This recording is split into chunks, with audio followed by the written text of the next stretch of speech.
ஸ்தோத்திரம். இயேசு கிறிஸ்து நாமத்தினாலே வாசிக்கிறேன். 2 ராஜாக்கள் 12ஆம் அதிகாரம்.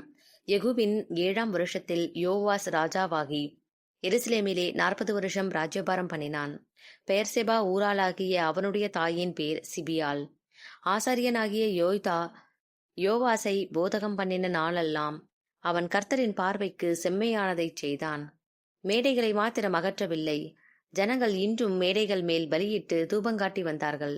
யோவாஸ் ஆசாரியரை நோக்கி, பிரதிஷ்டையாக்கப்பட்ட பொருள்களாகிய கர்த்தருடைய ஆலயத்துக்கு கொண்டு வரப்படுகிற எல்லா பணங்களையும், இலக்கத்திற்கு உட்படுகிறவர்களின் பணத்தையும், மீட்புக்காக மதிக்கப்படுகிற ஆட்களின் பணத்தையும் கர்த்தருடைய ஆலயத்துக்கு கொண்டு வரும்படி அவரவர் தம் தம் மனதிலே நியமித்திருக்கும் எல்லா பணத்தையும் ஆசாரியர்கள் அவரவர் தங்களுக்கு அறிமுகமானவர்கள் கையில் வாங்கிக் கொண்டு ஆலயத்தில் எங்கெங்கே பழுது காண்கிறதோ அங்கேயெல்லாம் ஆலயத்தை பழுது பார்க்க வேண்டும் என்றான்.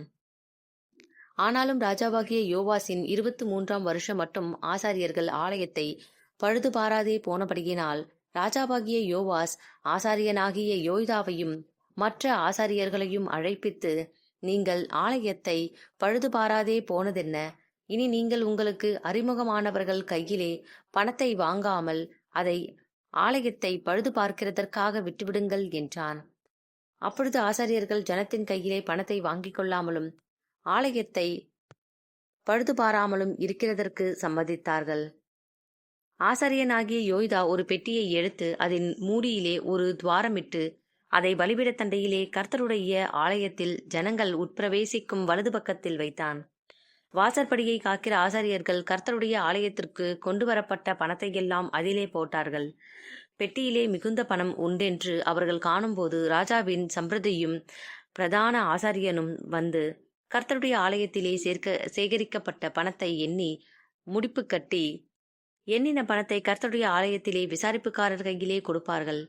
அதை அவர்கள் கர்த்தருடைய ஆலயத்தை பழுது பார்க்கிற தச்சருக்கும் சிற்பாசாரிகளுக்கும் கொற்றருக்கும் கல் தச்சருக்கும் கர்த்தருடைய ஆலயத்தை பழுது பார்க்க தேவையான மரங்களையும் வெட்டின கற்களையும் கொல்லுகிறதற்கும் ஆலயத்தை பழுது பார்க்கிறதற்கு செல்லும் எல்லா செலவுக்கும் கொடுப்பார்கள். கர்த்தருடைய ஆலயத்துக்கு கொண்டு வரப்பட்ட பணத்தினாலே வெள்ளி கிண்ணங்களும் கீத வாத்தியங்களும் கலங்களும் எக்காலங்களும் பொற்பாத்திரங்களும் வெள்ளி பாத்திரங்களும் பண்ணப்படாமல் கர்த்தருடைய ஆலயத்தை பழுது பார்க்கும் படிக்கு வேலை செய்கிறவர்களுக்கே அதை கொடுத்தார்கள். வேலை செய்கிறவர்களுக்கு கொடுக்கும் படிக்கு பணத்தை வரப்பற்றி கொண்ட மனுஷா கையிலே கணக்கு கேளாதிருந்தார்கள். அவர்கள் உண்மையாய் அதை நடப்பித்தார்கள். குற்ற பிராயச்சித்த பணமும் பாவ பிராயச்சித்த பணமும் கர்த்தருடைய ஆலயத்திற்காக கொண்டு வரப்படவில்லை. அது ஆசாரியரைச் சேர்ந்தது. அதற்கு பின்பு சீரியாவின் ராஜாவாகிய ஆசகேல் வந்து காத்தூரின் மேல் யுத்தம் பண்ணி அதை பிடித்தான். அதன் பின்பு எருசலேமுக்கு விரோதமாய் போக ஆசகேல் தன் முகத்தை திருப்பினான். அப்பொழுது யூதாவின் ராஜாவாகிய யோவாஸ் தன் பிதாக்களாகிய யோசபாத், யோராம், அகசியா என்னும் யூதாவின் ராஜாக்கள் பரிசுத்தம் பண்ணி வைத்த எல்லாவற்றையும் தான் பரிசுத்தம் பண்ணி வைத்ததையும் கர்த்தருடைய ஆலயத்திலும் ராஜாவின் அரமனையிலும் உள்ள பொக்கிஷங்களில் அகப்பட்ட பொன் யாவையும் எடுத்து சீரியாவின் ராஜாவாகிய ஆசகேலுக்கு அனுப்பினான். அப்பொழுது அவன் எருசலேமை விட்டு திரும்பி போனான். யோவாசின் மற்ற வர்த்தமானங்களும் அவன் செய்தவை யாவும் யூதாவுடைய ராஜாக்களின் நாளாகம புஸ்தகத்தில் அல்லவோ எழுதியிருக்கிறது. யோவாசின் ஊழியக்காரர் எழும்பி கட்டுப்பாடு பண்ணிக்கொண்டு சில்லாவுக்கு போகிற வழியிலே மில்லோ வீட்டிலே அவனை கொன்று போட்டார்கள்.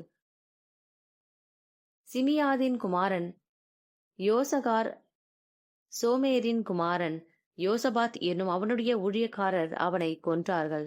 இறந்து போன அவனை தாவீதின் நகரத்தில் அவனுடைய பிதாக்கள் அண்டையிலே அடக்கம் பண்ணினார்கள். அவன் குமாரனாகிய அமத்சியா அவன் ஸ்தானத்தில் ராஜாவானான். ஆமேன்.